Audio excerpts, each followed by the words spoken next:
not clocking to you guys that I'm standing on business. Welcome to the Yellow Danielle podcast. I'm Danielle, as you guys already know, and I just want to welcome you back. Or if this is your first time, thanks for joining us. If you're not watching and you're just listening, keep your hands on the steering wheel. Stop texting. Anyway, welcome to the show. Last episode, I received a lot of positive feedback, and I wanted to make sure I address some of the things that I said. I just wanted to make sure, because I got a lot of requests to make sure I said this right. John Lennon, he hit his wife. That was what was bleeped out. He didn't do anything else, which that's still terrible, but there are more terrible things. So I just want to let you guys know that that's what was bleeped out. A lot of people were confused about that. I also received a special update, a news report, if you will. Tonight on the news, we let you guys know that my friend says Karl Lagerfeld is a racist. More at 11. Apparently he actually is. My friend told me about this and I looked into it, and apparently all of the racism and all of the he wasn't a very nice person, and apparently this man is still celebrated in the fashion world today. From what I understand, they did a Met Gala. It may have been last year or the year before, but it was basically like an ode to him. And he was not a good person. He was a very mean guy. So my friend definitely wanted me to mention that because there's a lot of focus on high fashion right now. For some reason, obviously, I'm wearing a Walmart shirt. So I am not in high fashion. Or maybe I am. Oh my God. I got that Walmart couture. Anyway, I was told to use my platform to educate people, and so I have. And you're welcome, my buddy. I did mention it. Full disclosure, I don't have anything for or against the Lagerfelds, Karl Lagerfeld, Karl with a K. I just want to mention to you guys that it's something that I think just kind of fell through the cracks last time. I didn't intentionally not mention it, but I'm mentioning it now because my friend said, "Hey, I thought you were going to talk about that." And I was like, "Oh man, I forgot." But I also got sidetracked because my producer's always trying to tell me to wrap it up. So everybody blame my producer. What are you doing? What are you doing? Just trying to look it on my screen. Can you guys believe that? Get out of my mirror. Anyway, so I just wanted to make sure that I address that. But today's episode, we have some very interesting things because we were having a conversation at work, and it kind of, here's the thing. You guys who know me in real life, you know that my life is shared with everybody. So if something happens to me in my personal life, I'm an open book. I'm going to say, "Hey, ex-work friend, whatever your name is," and I'm going to, especially if it's relevant to what we're talking about, and I think a lot of people do this. Are you ever just hanging out up at work and then you run up to your friend and you're like, "Hey, remember that thing I was telling you about last week?" And they're like, "Yeah." Okay, so I think a lot of people do that. So at work the other day, we were talking about how there was a story that's been circulating social media about teenagers not being able to find teenage jobs like they used to be able to. There's a lot of reasons for this. Obviously, you need 2 or 3 jobs to support yourself, depending on where you live. And obviously, they can't all be 9 to 5 corporate jobs, because how can you work 2 or 3 of those when you're supposed to be there at the same time? So a lot of people will, famously, teachers and police officers actually do this. They do what's called moonlighting. They will work during the day and then they'll go and be a bartender at night, or they'll have a side hustle, things like that. But basically, a lot of people have been mentioning that over the summer, they've gone to take their children, their teenagers, to go job hunting, and they're not able to find one because these jobs have been quote unquote taken over by whole adults. And I I don't know, I have some thoughts on that. I feel like it's not exactly, it's a thing people do. You get a job when you're 16 or 17. Me personally, my parents did not have me do that, but school is very important. And I'm not saying that if you get a job at school isn't important to you, but a job takes a lot of mental fortitude. So, and a lot of people, they end up getting stuck in the job because it's convenient because they're already making money when they come out of high school. So, but the point is that, these mothers were upset that their children cannot get a job during the summertime. Well, there was, other reasons for that where people were also mentioning, well, they know they're going to quit in a couple months. By the time you get someone really trained and savvy in the job, they're just going to quit. And, there's a lot of studies that say like the average job, what it takes to train you, like wholly, like a lot of people don't see this, but when you go in and apply for a job, you're automatically taking hours out of the management, which their salary, so who cares? But these people, coincidentally, they care. So I don't think a lot of people understand that a job is either, you have the manager interviewing you, you have HR doing phone interviews, you have people who are delving into this one person, and then you have people on the job who are going to do like an on the job training session, or they're going to do like your orientation. Anyway, it takes anywhere from, I've heard from $900 all the way to $3,000 just with onboarding people. And that's a lot of money. So if they know that their new hire is literally going to be leaving in 2 to 3 months. I mean, I'm not saying it's fair, but I am saying, look at it from their perspective versus, you can hire an adult, and when they say, hey, I really need a job, if you give me a shot, I won't leave. They're going to say it's a better investment. So I really don't think you should be mad at the business, because a lot of these businesses that are having those jobs, the clientele has the mentality that, they should work faster, they should do this, they should do that. And a lot of the times when you have younger employees, the sense of urgency really isn't there. And I'm not blaming them. I'm just saying that as adults, we go into an establishment, you want your barista to make your coffee like almost immediately. But sometimes you'll see people standing around, and I've been places where I've seen other clientele get very upset about that, and I'm just thinking, wow, why did you go into a store if you're in that much of a hurry? Just make it at home. But people are who they are, and I love everybody, you guys. My point is that um my friend brought this up, and it's been something that I was thinking about. And several months ago, actually may have even been last year, um, me and my friend, we went to, I'm not sure if you have it in your area, but it's called Cece's Pizza. If you ever went there when you were younger, you know that when you walked in, Cece's Pizza was the place.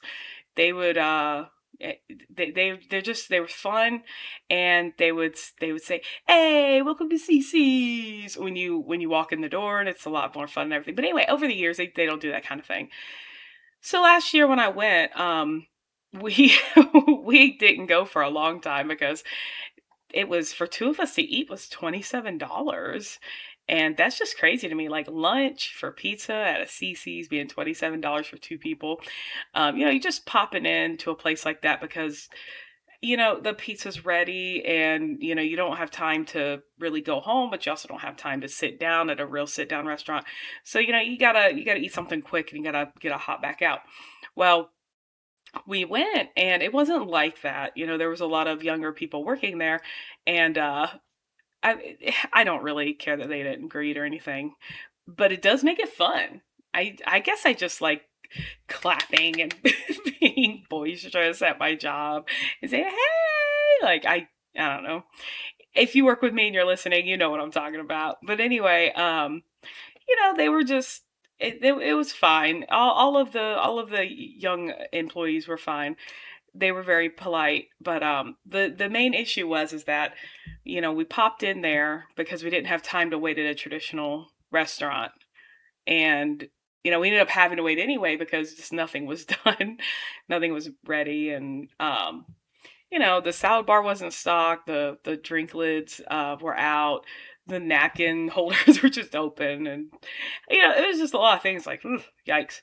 So I hadn't gone for a while, and it's just coincidentally that this was brought up at work because me and my buddy went back today because we really, really, really wanted some pizza.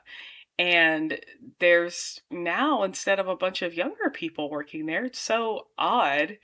There's a bunch of older people. And I'm not saying nobody under 25. I mean, nobody under 25 was working there, but I mean, like there was older ladies, like older, not my age, like much older.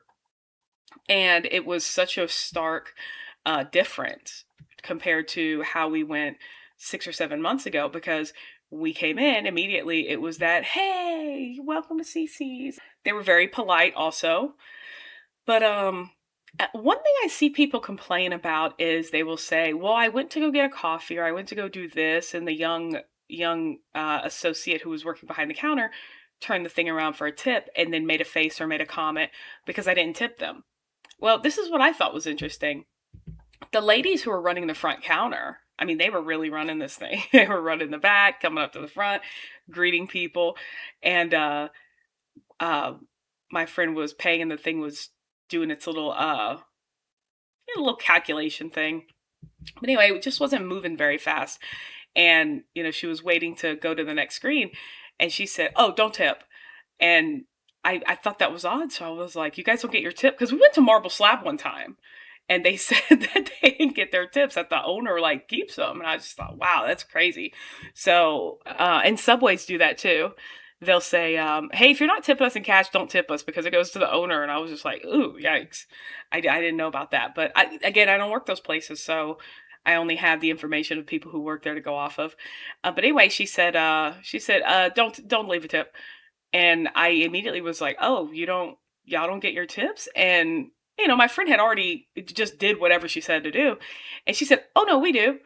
So I was like, why wouldn't they want us to tip them? But I don't really know. I think it was maybe they were in a hurry and the thing was just taking a little too long, because there was only like maybe four of them who worked there that day. Well, today. And so they were like, hey, if they said this to every person, if there's anything that's not on the bar that you want, let us know so we can make it. And we did. We told them, and the place was stocked. It had everything it needed. I mean, the napkin thing was full, ice, everything. The pizza was there, and anytime, like, this was something I just observed because I just thought it was so weird. Like, it's kind of like how somebody mentions like the number 20, and then so you go to the store and it costs $20, and then you go to put money in your wallet and you see you only have a 20, and then the number 20 just keeps popping up. It's like, oh man. Or someone says like a word, and that's the word of the day. So kind of like we had a word of the day. That was boondoggle, remember? Well, anyway, these young rascallions, um, they can't get a job. Well, anyway, the only thing I can surmise with this, my point being, is that, a younger person, people complain, not I, but other people, they complain that when they turn the tip thing around, that they just look at them or they make a comment. But the older people, they don't care, because I think the difference is, now I'm not an expert, but I think the difference is, when you're older and you go in for a job, you have a mentality that the company's giving you a shot and you're willing to really do just about anything that the company really wants you to do that's within your job scope, to do it to the best of your abilities, and make them proud, and because you needed the job. Everybody's been in a situation where not everybody start out as an executive, and once an executive, you stay an executive. A lot of people, they just really needed a shot, and somebody just took a chance on them, and they want to make them proud. There are people out there who see their boss as somebody who really did them a service by hiring them. That we see that a lot with people who have a history. If you went to if you were incarcerated for, say, substance, anything, it's on your record. And I have friends that I've just made because where I work, they've had like work release programs and things, and they were genuinely good people. But there's this whole like culture about, ooh, stay away from them, and I just don't agree with that. So, a lot of the older generation, they have this mentality that, the undying loyalty, that if you gave them a job, they will perform. They'll overperform. And, we live in a culture of quiet quitting, which I'm not saying quiet quitting is bad. Do what's expected of you, but you can't be upset at somebody else because you both were given a ball. You were given an opportunity, and where one of you guys kept it a ball, one of them turned it into a sphere, like a very large sphere. And you can't be mad at them. Some people work is their only outlet, and there's people who use it for drama, and there's people who use it for good things. And I think it's really interesting that a lot of people are going on social media and they're saying, what happened to the jobs that kids have that are supposed to be for kids, working at McDonald's. And well, I never worked at McDonald's as a child, but I did work as an adult because I was in one of those positions where we only had like 5 places in the town I lived in to work, and I had to make money. The power company wasn't going to do me a solid on hopes and dreams. So I only thing I can really say is put a better work ethic, or talk to your kids maybe. I don't really know, but it's not about it's not about the fact that they're young. I think it has to do a lot with the fact that these places have they've learned that if they hire somebody who's under a certain age bracket, they're going to get subpar performance. And I'm not saying it's right, and I'm not saying anything against anybody's child. Um, because I mean, Lord knows, because I mean, I work in a predominantly male dominated field, and I in my job interview, I literally had to tell them, can we just go out there and I could just lift something heavy so we can stop this conversation? Because the representative of the human resources, they were concerned I couldn't lift. It's like, do you even lift, bro? Like, yes, I can lift. So it's just kind of like that. It's one of those, you've seen something, so you know how it is. And older people really are just kind of showing that, they're the safe bet. And a lot of younger people, they have this idea that they want to make 100,000, 200,000 a year because they want to be able to afford a house. Well, a lot of older people, they already have a house and they just need a job to supplement income. So that's really all about that. I just thought that was interesting that that conversation happened literally last week, and then we went somewhere where the reason was we didn't go because of that, and then it all came full circle. If anybody listens to DJ Khaled, he's always talking about things going in a circle. Like another one. It's just weird to me. But I don't know. Hey, you know what? Sound off in the comments if you agree with me or if you don't agree with me. I personally, no matter every single job I've ever had, I've never, knock on wood, I've never been fired. So I've always given 100 and more for my job. And I've always looked at my bosses as like, yeah, you guys really did something for me by giving me a job. And I want to make you proud, because I do, because I'm lame, I think. I don't know. If you're that way, then that's actually really good. That's a good habit to have, because you should take pride in the work you do. You don't want to show up to work and just hang out and then go home, because you're working on a team. So, don't drag the team down. Be part of the solution. Don't be the problem. Anyway, that's all I have to say about that. So there was that. So CC's Pizza, shout out to you, man, for giving it to some older people, and they're really doing it, man. They're really doing a good job. Also, coincidentally, while we were in there, a song played, and I know a lot of my listeners are gonna know immediately when I say Bonnie Tyler. You already know, Total Eclipse of the Heart. That song is such a banger. And guys, she's still alive. Apparently she was in a coma for a month. She had surgery or something and got a perforated intestine. Anyway, she was in a coma. She's still alive. I think she's in her 70s, 74, 76, something like that. Don't quote me. Um, but for one, she's always been beautiful. She always will be beautiful. She's just a Honey Tyler's whole package. She's awesome.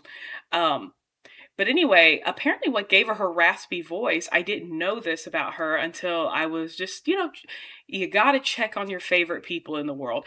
Dolly Parton, Bonnie Tyler, check on all your people. Those are my people. So, I was checking on her and I was like, oh man, she's not in a coma anymore. That's great. But I found out because I didn't actually know this. Her voice came from a surgery, a problem with a surgery that she had before. So I think they used the word fortuitous. So that's actually going to be the word of the day, fortuitous. So I think that's actually awesome that, instead of messing someone up, it actually did something for her. So, shout out to happy mistakes, I guess. But oh, by the way, I'm wearing my Scuttle Rover hat. If y'all can't tell, Scuttle Rover's so cute from the book Scuttle Scout. Guys, like, subscribe, comment, share. Go on Spotify if you're already on Spotify. Go on YouTube, TikTok, Instagram, Facebook, Amazon. Buy the book. Share it with your friends. Use it as a coaster. Feed your dogs. Did you tell your dogs about me yet? Because I want them to know about me. And give them a kiss for me. Also, give your cat a kiss for me. But cats seem to not like me. I think because if y'all ever saw, I can't remember her name, but it was a little girl on, I think it was on Looney Tunes. She was like, I'm going to hug you and love you and kiss you and squeeze you all over. And the poor cat's eyes would just be like, brr. So my parents used to, I think, Elmira? Was it Elmira? I'm probably wrong. If I'm wrong, guys, just tell me in the comments. Or yell at me when I'm at work and say, Danielle, why'd you get it wrong? I don't know. I tried. But anyway, tell your animals about me, you guys, and make sure you're loving on them. Bonnie Tyler, though, she is really awesome, and that song Total Eclipse of the Heart is just so beautiful. And I was recently thinking about the lyrics because they're just so like hauntingly beautiful. It's like if you think of an eclipse, it I don't know, man. I'm gonna start getting all weepy thinking about it, but it's a total eclipse. So it's like all the light and then all the darkness. And then she says, "Once upon a time there was light in my life, but now there's only love in the dark." It's so beautiful, and I wanted to know what the inspiration was for that song. And then when I looked it up, it's so interesting. It was actually written for a play that was never released, and the play was actually based off of well, it may have actually just been Nosferatu, not even based off of Nosferatu, because Nosferatu itself is already a rendition of Bram Stoker's Dracula.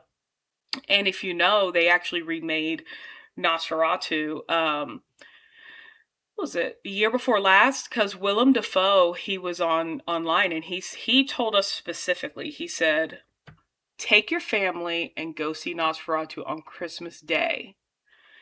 And when Willem Dafoe tells you to do something, you do it. So me and my family, we went to go see it on Christmas Day, and wonderful movie. Johnny Depp's daughter is in it. Hey, producer, what's the name of Johnny Depp's daughter? Lily Rose Depp. Lily Rose Depp is in it, and she's wonderful. I believe Nicholas Hoult was in it. The Skarsgård brother who plays Pennywise, Bill Skarsgård, he plays Nosferatu, which was very interesting. The scenery and imagery in that whole movie is really beautiful. And Aaron Taylor Johnson is in that movie. And I really just have an appreciation for men wearing suits and wearing signet rings, and let's bring that back. Let's bring back dresses, corsets. Let's bring it all back. Men with perfectly coiffed hair, just smoking little dainty cigarettes, talking about yes. I don't know. Guys, ignore me. But anyway, the point is that movie it basically brought it. I kind of just want to touch on what I said in the last episode about bringing something to the new generation, so it's more content. because when I grew up, I was listening to Total Eclipse of the Heart, and I just remember I would just space out in my room and listen to it. Such a beautiful song, and the way she says we're living in a powder keg and giving off sparks. A powder keg is like it's ready to explode. They're giving off sparks, so at any moment that love could just ignite. And guys, it's so beautiful, and it I just feel like she doesn't get enough love, and my girl's still alive, so let's send that song to the top, because I don't know if you guys know the song, but for a while I was scared to listen to it because that movie Urban Legends played it in the beginning, and the lady got, not cool. There was a man in her back seat. I know it was a movie, and I realized the movie was called Urban Legends. You don't have to remind me, but I got scared to listen to it for a little while because that movie. That's Urban Legends, that movie that Jared Leto insisted that he wasn't in for some reason, but he was 100% in it. And I think the first person to bring that up was James A. Janice on the Kill Count. If you don't know about that YouTube channel, they are really incredible. Him and his wife, they they basically take movies that are like horror movies and scary movies and slasher flicks, and they count the kills. It's called the kill count, but also they tell you really interesting things about the episode, about the movies, and things about the production and everything. Um, so they did one on Urban Legend, and I just could not help but think of how funny it is because every time, right now, He-Man Master of the Universe came out, and Jared Leto is voicing Skeletor. I love Skeletor, and people are just, they're like, I'm not watching it. I'm not watching it because Jared Leto's in it. And I just have a quick question. Guys, who cares? Seriously, who cares? But we got somebody wacky playing Skeletor. He's already wacky. The internet has kept him alive in his wackiness, so that's wonderful. But also, Jared Leto is just weird anyway. I grew up watching He-Man, Masters of the Universe, so Skeletor gets a shout out for me. Good journey, everybody. If you know, you know. But also, uh, Jared Leto's just a weird dude. But for some reason, and he is 100% in this movie. He's in Urban Legends, the first one, and he insists he's not. He just, and when I saw that kill count and they were the first, they mentioned that because I had heard about that it through kind of just through the grapevine. um I was like, he was in that movie, and someone was like, well, he says he wasn't, and I'm just like, okay, sometimes you hear things and you just dismiss it. Well, it turns out I shouldn't have dismissed that one, because many a years later, while that conversation was still locked in the vault upstairs, James A. Janice was bringing it up. I was like, oh man, can't believe it. That's crazy. So my friend Emily, she was right. Shout out to you, Emily. I know you're watching. But that's crazy to me. Jared Leto is so weird. But yeah, that movie Urban Legend was very scary.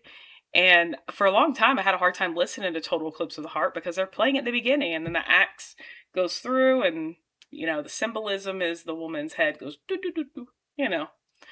It's a lot more scarier than what I make it sound like. But yeah, that song Total Eclipse of the Heart it really is a banger, and it's really good.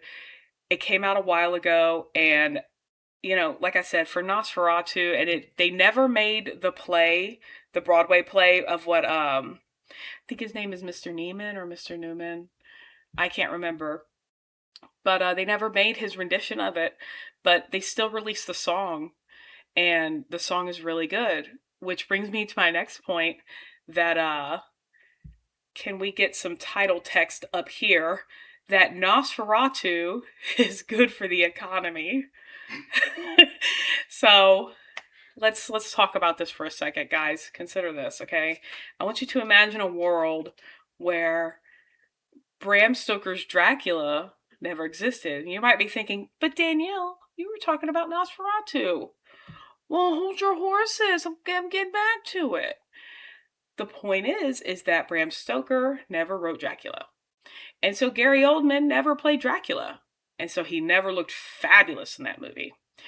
But then also Keanu Reeves didn't do some crazy accent in the movie. And he still was aesthetically very nice. And then Winona Ryder didn't play her part. And then everybody else didn't play their part. And then they didn't make 10,000 other movies basically trying to be that. And then they wouldn't have made the comedy Dracula Dead and Loving It with Leslie Nielsen, which is hilarious because he comes up out of the coffin and he says, "Children of the night, shut up." And it's so funny. If you haven't seen that movie, R.I.P. Leslie Nielsen. But if you haven't seen Dracula Dead and Loving It, definitely watch it. But Dracula famously is just a very interesting story. I think we talked about vampires for some reason last time on the show, because also let's get some text up here. Vampires are good for the economy. They're good for the economy, you guys. Because people love that stuff. Again, maybe they were real. As my dad always said, all of the continents had their own lore before they even started talking to each other. You couldn't just send that paper plane over and it just, hit you in the eye and be like, oh man, vampires. That's crazy. Maybe, I think my dad also said that's how people spontaneously combust. Yeah, he said that. I think he said that. Or maybe I'm crazy. Whatever. Somebody will let me know in the comments. But yeah, people spontaneously combusting. Maybe it was vampires. Ooh, spooky. But the point is that Nosferatu would have never existed without Bram Stoker's Dracula. So the book Bram Stoker is really good. I realize Bram Stoker has a lot of books, but Dracula's very good. Nosferatu is very good. And then the remake, because Mr. Defoe told us on Christmas the year before last to go out and watch it, and we did, and it was a great movie. And if Willem Dafoe tells you to do something, you really have to do it, because people are still, even though it's been 25 years since Spider-Man came out, the first one with Tobey Maguire that he played in, people are still quoting his Green Goblin performance, where they're like, "Godspeed, Spider-Man." Like, they're still quoting that. So he's an icon. He's an icon in the movie Boondock Saints. He's an icon in everything he's in. And it also cracks me up because I don't know if you watch this guy online or TikTok. Occasionally he'll just randomly pop up. He's very famous. He walks around the streets of major cities and he will stop obviously famous people. And he'll say, "Hey, what do you do?" And one time he stopped Mr. Defoe, and it was just so cute because, he was just walking by himself. He didn't have an entourage or anything. And Mr. Defoe looking so cool as he always does. And he's like, "Oh, I'm an actor." And this was very recent. And he was like, "Oh, have you been in anything that I've seen?" Bro, be so for real. He's probably been in everything you've seen. Willem Dafoe's been in everything I've seen. He was in Platoon. He was in Platoon way back in the day. And one day I was talking about Platoon and I said Charlie Sheen, and then my buddy was like, "No, that was his dad, Martin Sheen." Man, the way time works is crazy. It just keeps going, man. I don't know. I don't know if y'all feel that, but golly, it's so weird. But anyway, Mr. Defoe aesthetically is very nice looking, and apparently he just did a photo shoot with a ballet or a ballet studio, or maybe just being a ballerino. There's another word for males who do ballet. I was very shocked to know that. As a matter of fact, in Scuttle Scout, it always comes back to Scuttle Scout. In the back, if you guys thumb through the back and you see the special thanks to portion that my editor told me to put in, Mr. Willem Dafoe and Mr. Willem Dafoe is in there, and also Blaine Hoven. Blaine Hoven is a ballerino, and he does beautiful ballet. And I believe it was him and his wife that were doing a ballet in Mobile, Alabama. Because as I keep telling you guys, Mobile, Alabama's awesome. And they were here, and me and my buddies went to the ballet because yeah, ballet's awesome.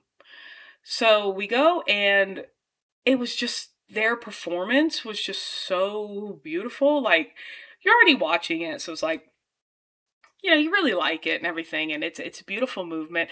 And there's always that moment when you're watching ballet where you're like, I should do that. I should now be a ballerina or ballerino.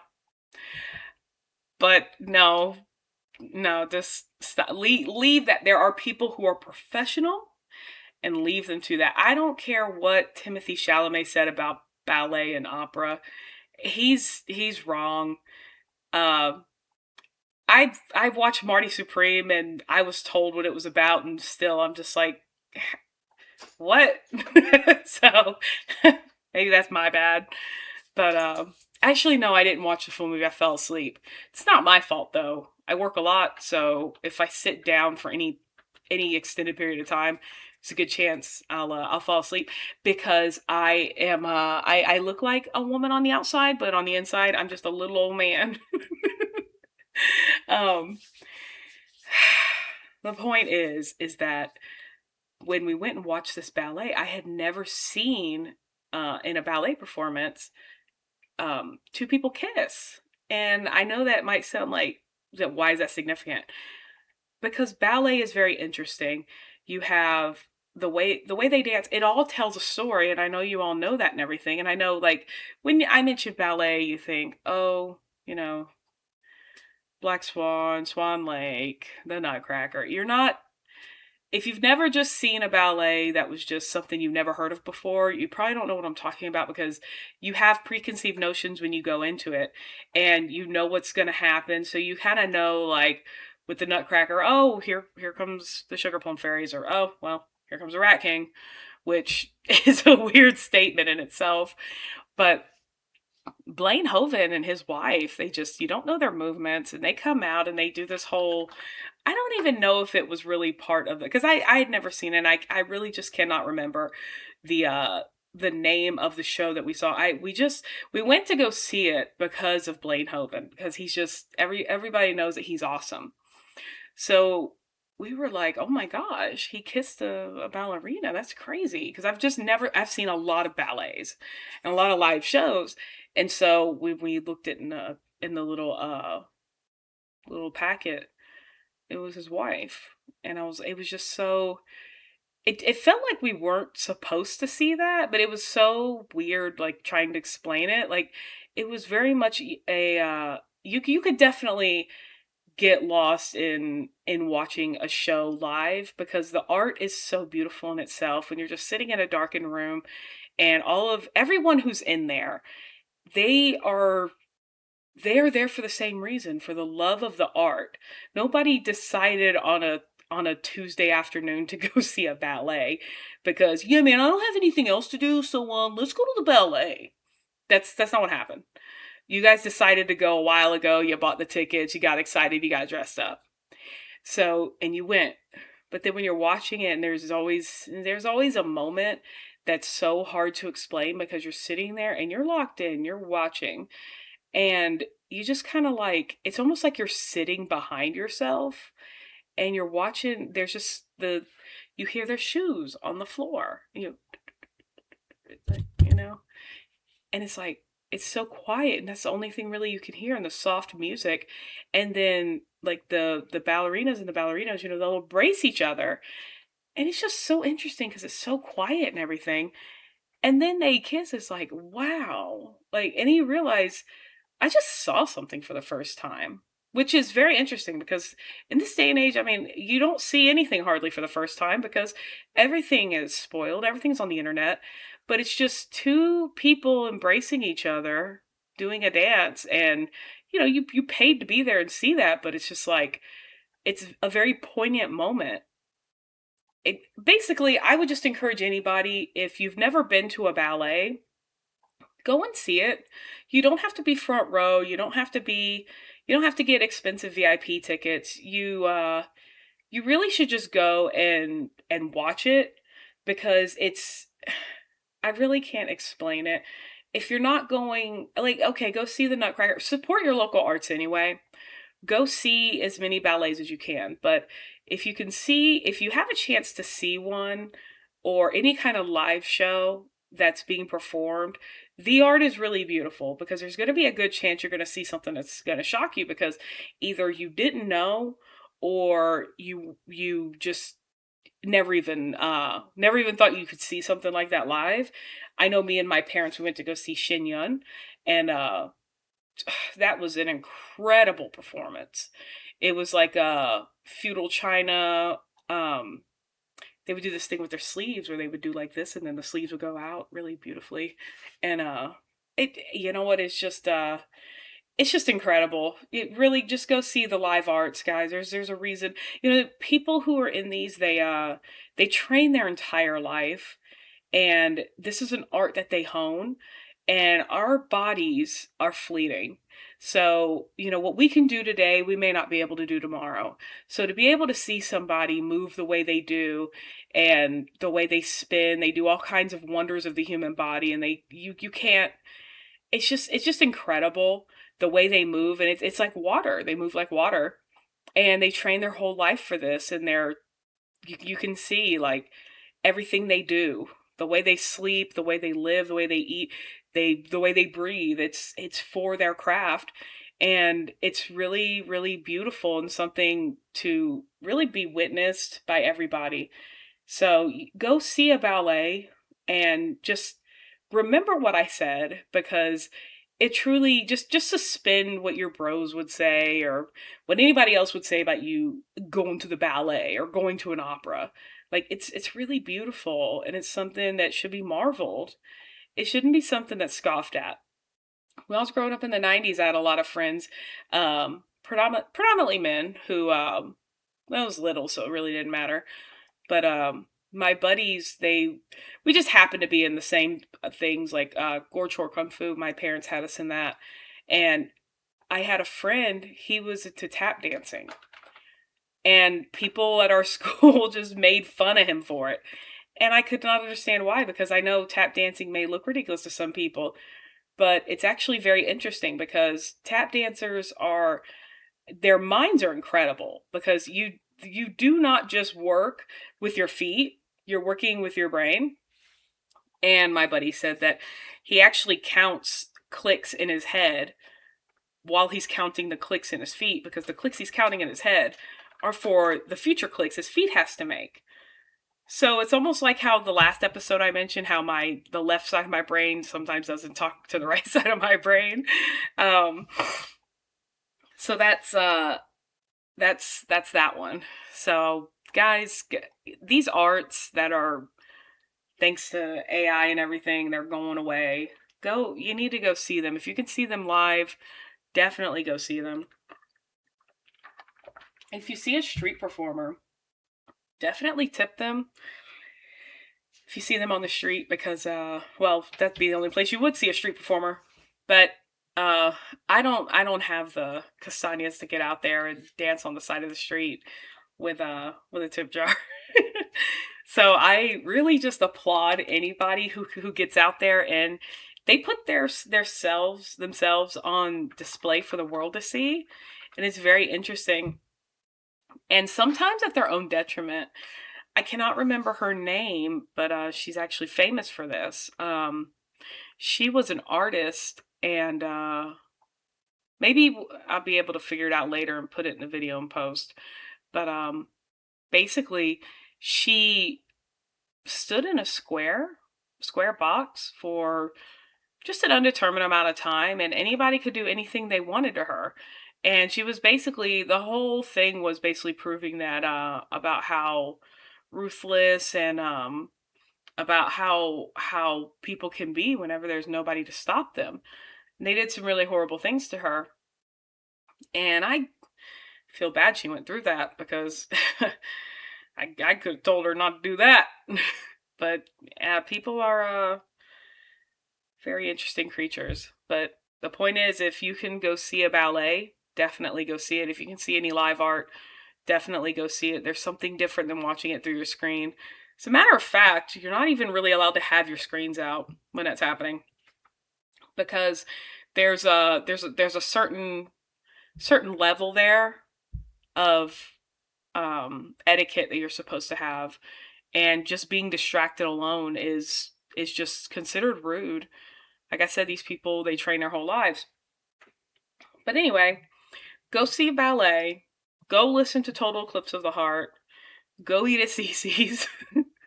um, Definitely pay attention to who's working where, because yeah, I know tipping is a hot button issue, but I just thought it was funny that the ladies up at Cece's were like, "Yeah, don't tip us," but they got the tip, so I don't know what the deal was. But guys, definitely pay attention. I also wanted to mention one thing, because I know that I mentioned Karl Lagerfeld earlier, and I meant to mention this earlier, but I'm not sure if they were alive. Hang on, I have to look this up while I'm on screen, because if I don't look it up now, I'm 100% going to forget. Karl Lagerfeld, I don't think he is alive right now. I think he passed. Yeah, he passed when he was 85 years old, and oh, in 2019. Okay. So he passed in 2019, so it was a couple years ago. Dude, why are you having me talk about this now? That happened a while ago. Um, you know who you are.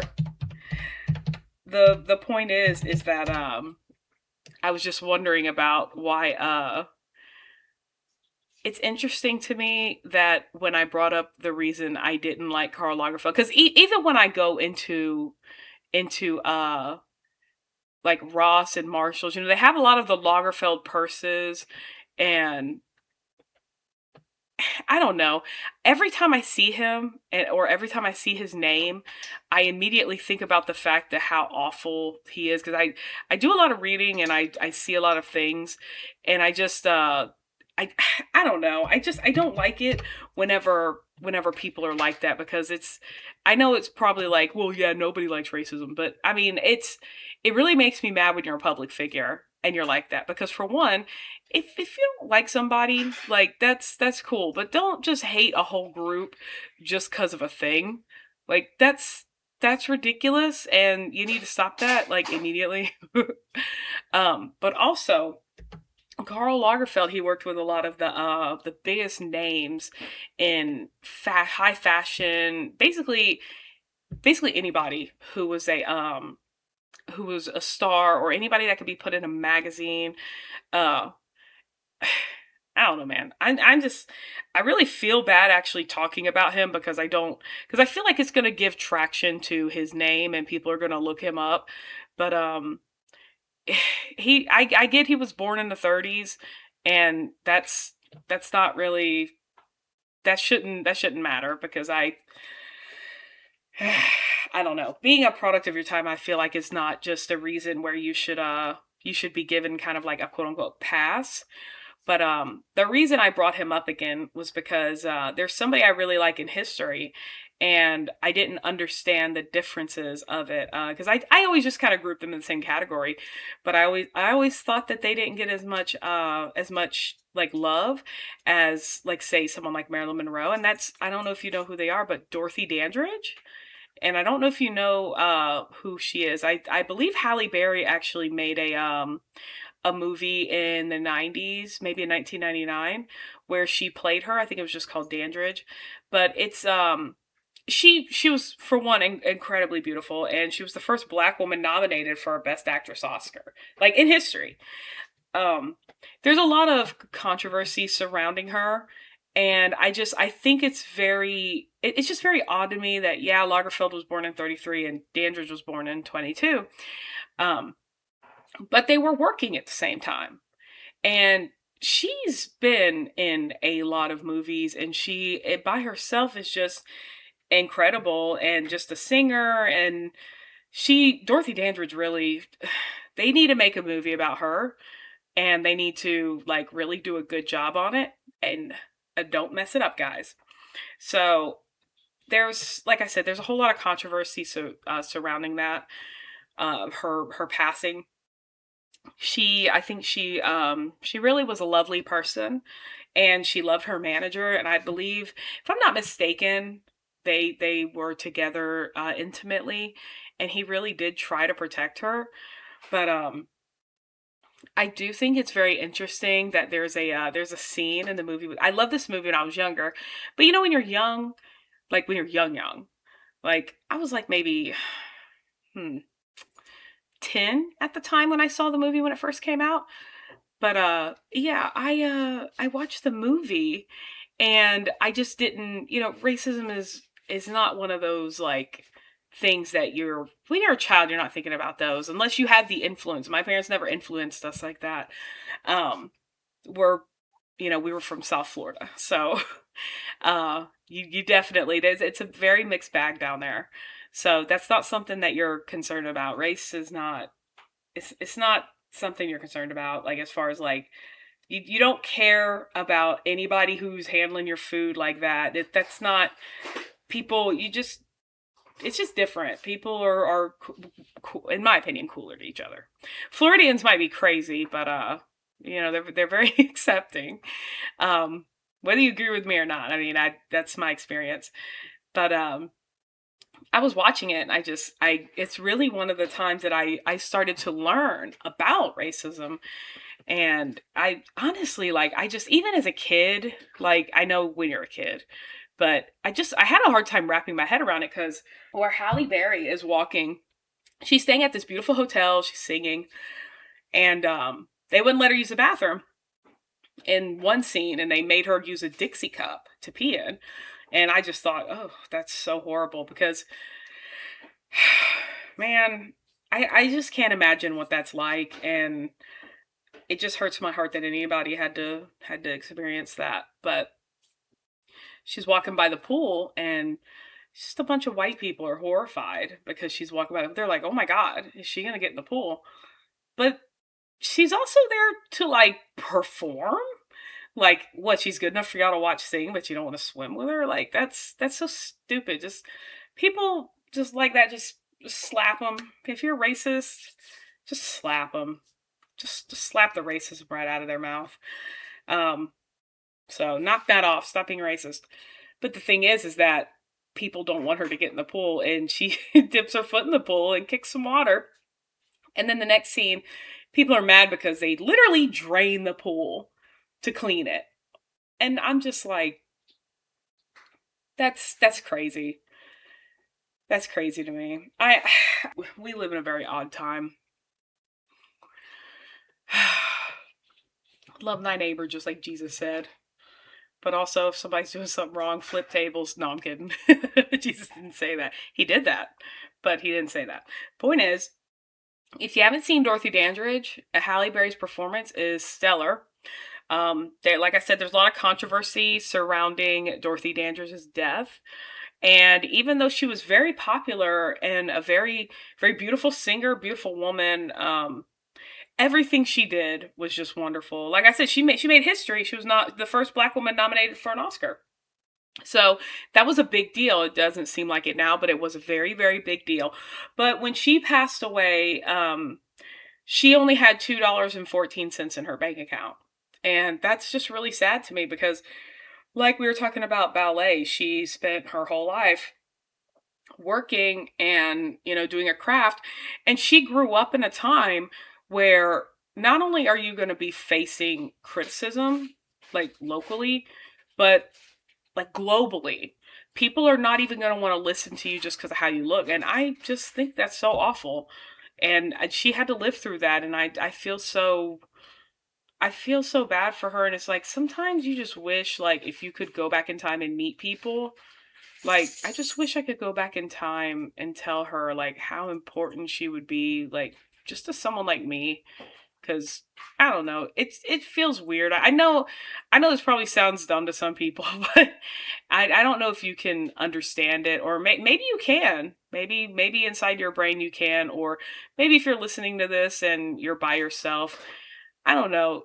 I feel like everybody has that moment in their life where they've learned something or they know of somebody and they wish they could kind of just hug them and tell them that they're important or they're more. And I think people just shy away from doing that. There's all this focus on mental health and making sure everybody's okay and everything. But the second somebody sees someone struggling, like they're apprehensive to reach out. And you shouldn't be apprehensive to reach out. You really should just. I remember I was at work one day and my friend, I had recently lost someone dear in my life, and it was being at work was very hard. But hey, man, you gotta pay the bills. Like I said earlier, Alabama Power doesn't run on hopes and dreams, and neither does your car. So you have to go to work even though you're just dying inside. And I was just going through a thing, and I went to go talk to my manager, and she had somebody else in the office, and I I just looked upset because I'm a marshmallow. So uh, when the door was open, he's an older gentleman. He said, "Hey, are you okay, Danielle?" And before I could say anything, my manager said, "Oh, she's just going through a rough time. Can you give us a minute?" So he got up to leave, but as he was leaving, he quickly just hugged me. And I know that might sound weird to some people, like, "Oh, an older man just hugged you." Like, it's not like that, okay? The thing is that, um, like I said in a previous episode, I work in logistics, so we're all pretty close to each other. You know, we, I don't know. People say they're family at their job. If you do say that at your job and you believe that, you know what I'm talking about. So if you're close to somebody and they embrace you in a hug when they know you're going through something bad, it's not a creepy or weird thing. But anyway, he embraced me in a hug, and I just heard him say in my ear, "I don't know what you're going through, but I hope you get through it." And I cried. And I don't even know this man's last name really, but I hugged him back, and it felt so nice. And I think we live in such a disconnected time that um immediately, if your first thought was gross, but if you didn't and you thought that was nice, then you probably feel the same way I do. So my point is that you know sometimes you just wish you could hug somebody. And I wish, I always say I'm a vessel of free hugs.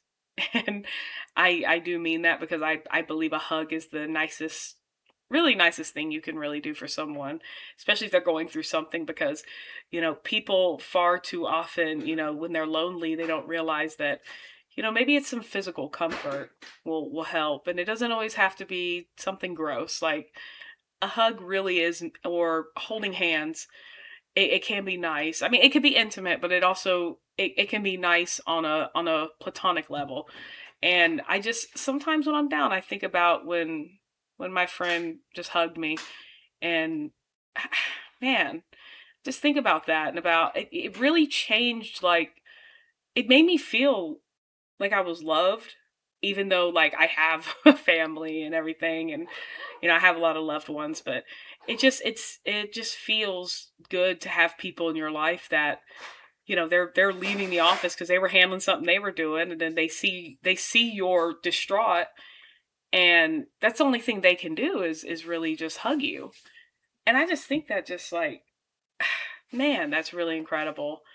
And I think I really hope you guys, if you have anyone in your life or you go through something, I really hope that you guys get a chance to either give a hug or receive a hug. And I think it will improve your week.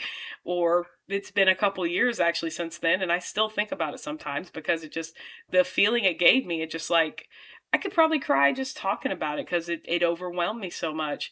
And it was just so sweet. And there's a lot of people at my job who are like that, who are just incredibly, incredibly sweet.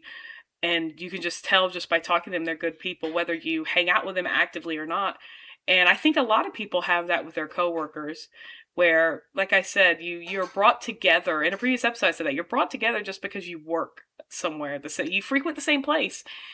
And I think it's incredible because I see these posts online where it says your job has you forming the most unlikely friendships, and it'll show someone who's really young being best friends with someone who's like almost 60, and whenever they're not there, they're like, "Man, where is that person?" That's that's honestly how I've always felt. So, Yeah, you gotta form those relationships. I know a lot of the people in my life right now who are supporting me the most are coworkers. And it's just crazy to me because you guys are my best friends and I love y'all. And I just think about y'all all the time. And I get excited to go back to work. So I'm like, oh, I can't wait to see my friend. Or oh, I can't wait to wave to my buddy. Because it's just so much fun. It's like, man, and then when they're not there, it's like, ah, I hate that. It's like, what's going on with them? It's like sometimes you want to text them, but then you're like, well, what if they're playing hooky from work and they don't want to hear from you because they're just trying to like live their life. But sometimes I get overwhelmed and I miss them and I'm like, hey, I hope you're okay. And they're like, girl, I'm hanging out with my family. It's like, oh, my bad. It's like it's not their fault I'm a marshmallow, but here is a fault with me. And I think I will end the episode after I say this. um I think I'm friends with people that I'm not friends with. And what I mean by that is I will sometimes forget if someone likes me or doesn't like me. Cuz I mean, honestly, like sometimes I'm a nightmare. Like it's crazy. And if you know me in real life, then you know cuz sometimes I can be just wholly annoying. Sometimes something I said just completely comes off the wrong way. And it's just, guys, I'm just dumb sometimes. I'm not even ashamed to say it. Um, some things are learned and some people just have like they just they're inherently wanting to be ugly, but I I really don't. And sometimes I just say things that are stupid. I didn't my brain and my mouth work at different speeds. So, word vomit. But I'll be like, "Hey!" And they'll look at me like, oh. And I'll be like, well, why didn't they wave back? And I'll be like, oh, yeah, yeah, they hate me. Or something. I don't know. But I forget. I've never been one of those people that when someone walks by, I'm just like, I can't keep an angry face for too long. I've had laugh lines since I was a kid because I just would not stop laughing. And my friends used to say, you're gonna get laugh lines and wrinkles. It's like good, yeah, a well traveled, well weathered face or whatever it is they say. But okay, I'm gonna hop off here because I'm not trying to eat up by y'all's time. But yeah, okay, let's recap real fast. Uh, Hang out with me on all my socials. Bring your dog. Um, look, I'm trusting you guys. I'm trusting you guys to tell your dog about me and your cats. Tell your birds about me too. Or your snakes. So tell all your animals about me and buy my book because you guys will love it. And it's very sweet. So buy the book, tell your animals about me. If you have relationships in your life with people, whether they're good or bad or whatever, um, if you have good ones and it's someone you find yourself thinking about even when you're not around them, you should tell them because you never really know what somebody's going through, and that really could change their that really could change how they feel for not only that day, but like I said, years later, I'm still thinking about how my buddy hugged me, and we're buddies now, but we were friendly then, but we're really buddies now. Like I go out of my way to just always speak to him because he is just a genuinely good person. Like I heard this comedian laughing, talking about how every time somebody claims they're a messiah or they're Jesus, they get thrown in a mental institution. And he was like, I wonder how many times Jesus came back and we just like locked him up. And it's like, that's I'm saying that's good in people, and a lot of times you can see Christ through people, and you gotta just if you experience that, or you think about somebody and they're just very very holy and wholesome, to tell them that way. You never know. You never know that might be the thing that keeps them going or pursuing something. I know I became ordained as a reverend because I had a friend going through something really hard, And I talked them through it, and they told me that I should do some kind of spiritual counseling or get ordained, and so I did. But yeah, how many times has Jesus come back? Because a lot of the Christians say that he's been coming back. I hope we haven't been throwing poor Jesus in an mental institution. All right. I don't know why I'm laughing at that. I'm a horrible person, probably. All right. I love you guys. I hope you have a good day.